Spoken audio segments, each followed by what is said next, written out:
നമസ്കാരം. കഴിഞ്ഞ ദിവസമാണ് Kitex M D Sabu Jacob പറഞ്ഞത് 1000 കോടിയല്ല 2400 കോടി രൂപയാണ് ഞങ്ങൾ തെലങ്കാനയിൽ ഇൻവെസ്റ്റ് ചെയ്യാൻ പോകുന്നത്. അതും 2 സ്ഥലങ്ങളിലായി, കക്കാത്തിയ മെഗാ ടെക്സ്റ്റൈൽ പാർക്ക് വാറങ്കലിലും മറ്റേത് സിതാംപൂർ ഇൻ റാഗറെഡ്ഡി ഡിസ്ട്രിക്ട്. ഈ 2 സ്ഥലങ്ങളിലായിട്ടായിരിക്കും കിറ്റെക്സ് 2400 കോടിയുടെ നിക്ഷേപം 2 ക്ലസ്റ്ററുകൾ തുടങ്ങാൻ പോകുന്നത്. കഴിഞ്ഞ ദിവസം ഇൻഡസ്ട്രീസ് മന്ത്രി, തെലങ്കാന ഇൻഡസ്ട്രിയൽ മന്ത്രി KT രാമറാവു നടത്തിയ ഒരു പ്രസംഗമുണ്ട്. എങ്ങനെയാണ് ഒരു ഫോൺ കോളിൽ നിന്ന് തുടങ്ങിയ കിറ്റെക്സ് എം ഡി സാബു ജേക്കബും KT രാമറാവും തുടങ്ങിയ ഇവർ രണ്ടുപേരും തമ്മിലുള്ള ഒരു ഫോൺ സംഭാഷണം മുതൽ ഇത്രയും വലിയൊരു സംരംഭത്തിലേക്ക് എത്തിക്കുക എന്നുള്ളൊരു കഥ വിസ്തരിച്ച് പറഞ്ഞുകൊണ്ട് തന്നെയാണ് KT രാമറാവു ഇന്നലെ പ്രസംഗിച്ചത്. വളരെ വ്യക്തമായി എങ്ങനെയൊക്കെയാണ് കാര്യങ്ങൾ നടന്നത്, എങ്ങനെയൊക്കെയാണ് നമ്മൾ സംസാരിച്ചത്.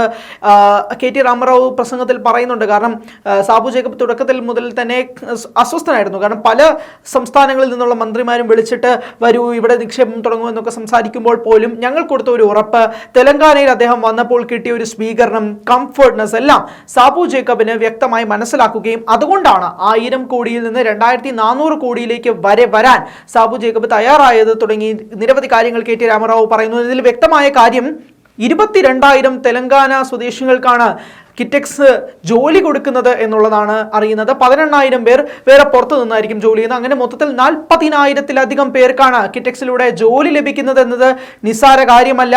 അതിൽ 80-85% പേരും സ്ത്രീകളായിരിക്കും എന്നുള്ള കാര്യവും കൂടി ഇന്നലെ KT രാമറാവു മന്ത്രി അറിയിച്ചു. അദ്ദേഹത്തിന്റെ വാക്കുകളിലേക്ക് തന്നെ നമുക്ക് പോകാം. Very interesting story about Kitex now, because I think normally I make a lot of speeches, but I think for my friends, journalist friends here, I think I'll have to kind of spice this up a bit, so that you actually get a taste of how this entire thing has happened. One Monday, I don't recall the date, but one Monday, I'm used to reading newspapers for almost an hour and a half every day, including all business publications, because I'm the Minister for Industry and Commerce and IT as well, so I need to be aware of what goes on. So I pretty much read almost 13 to 14 publications, and besides my Twitter and WhatsApp, so of course family complains that I spend way too much time on that, but nevertheless that happens, that's my job. So one Monday when I'm reading a newspaper, I see a news report which said that Kitex Group has decided to exit Kerala, and they are taking their investment proposal of 3,500 crores somewhere else. They did not say where, it just said they are moving out of Kerala. So I just immediately clicked the picture, sent it to my dear friend, my principal secretary Jayesh Ranjan. I said, Jayesh bhai, ek kaam karo, please reach out to Mr. Sabu Jacob, because I want to talk to him. So this was on a Monday, so I'm giving you a chronology so that you understand it. Somehow Jayesh, using all his 5, 4, 6 degrees of separation, somehow managed to find out Mr. Jacob's number. So in the evening he texted me saying, sir, I think I have his number, would you like to send him a text? So I said, fine, I'll send him a text. Then I sent Mr. Jacob a text message saying, sir, I'm KT Ramarao, I'm the Minister for Industry, Government of Telangana, I would like to speak to you. He didn't respond, so I figured he's not interested, or maybe he's just not sure whether it is actually the minister or somebody else. Then somehow Jayesh convinced him that it is actually the minister who's trying to reach you. So next afternoon, on Tuesday, we had a conference call. Myself, Jayesh Ranjan and Mr. Jacob.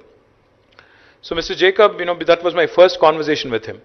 So when I was explaining to him all the wonderful things about Telangana, I was basically telling him about the ease of doing business, the mental peace that you would have in Telangana, no harakiri in terms of bureaucracy, the government is easy to deal with, very progressive policies, our textile and apparel policy, and how we are very interested in generating employment, etc., etc.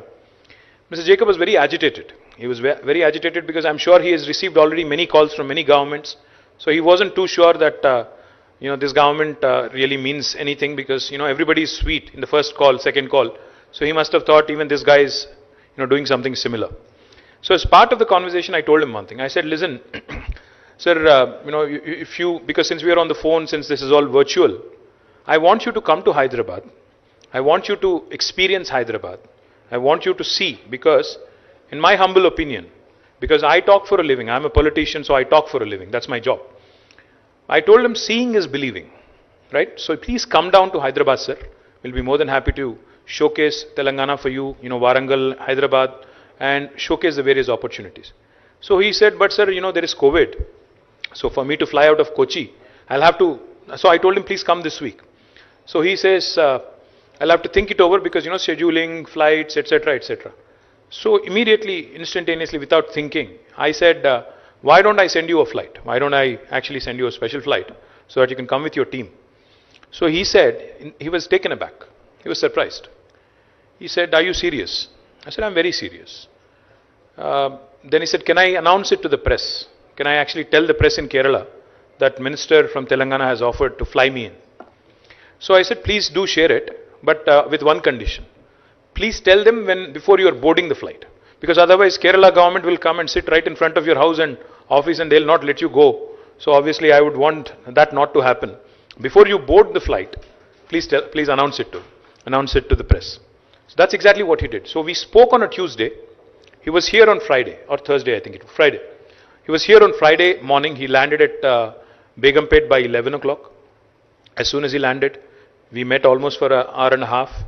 And then we actually had lunch together. Then he flew out to Warangal and he saw the location.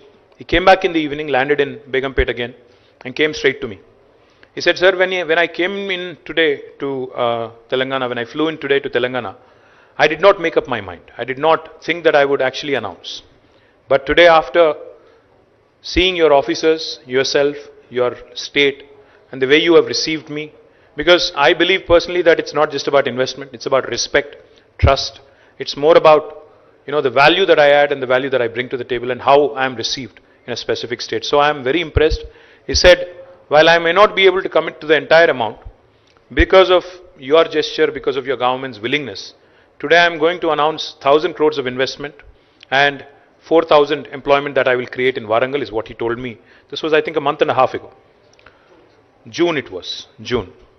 Then subsequently, my team, entire team, my compliments to my entire team because they have really put in a lot of hard work. Mihir, Shanta, Aishwarya, and all the entire Department of Textiles, in fact, in Warangal, the local collectors, the local administrators, my MLAs, everybody put in a lot of hard work. What they've done is they've given him the confidence that not only do they talk, but they actually are able to deliver also. In fact, funny thing is, he announced 1,000 crores of investment. And next morning, he went to, Rangareddy district, Chandanvelli and Sitarampur. He liked it so much. He said, Warangal, of course I liked, but I like the second location also. And I would want to invest more here. So it took him a bit of a time, obviously, to go back to his board, to talk to his directors, his family, his entire investors group, I think. And then he called me again 15 days later. He said, now we are ready. But of course, you have to take my proposal, approve it under your group of ministers, issue the government orders, etc. And then we'll formalize and announce. So I'm happy to share with you today what started as a very, very interesting conversation on the phone. Today has translated into 2,400 crores of investment in the state of Telangana in 2 locations. And most important is it is going to create direct employment to 22,000 Telangana locals. And out of which again, 85 to 90% would be our women employees in this sector. Equally important is the direct employment is 22,000. The indirect employment they would be creating is almost 18,000. So altogether in these 2 locations, Sitarampur and Warangal,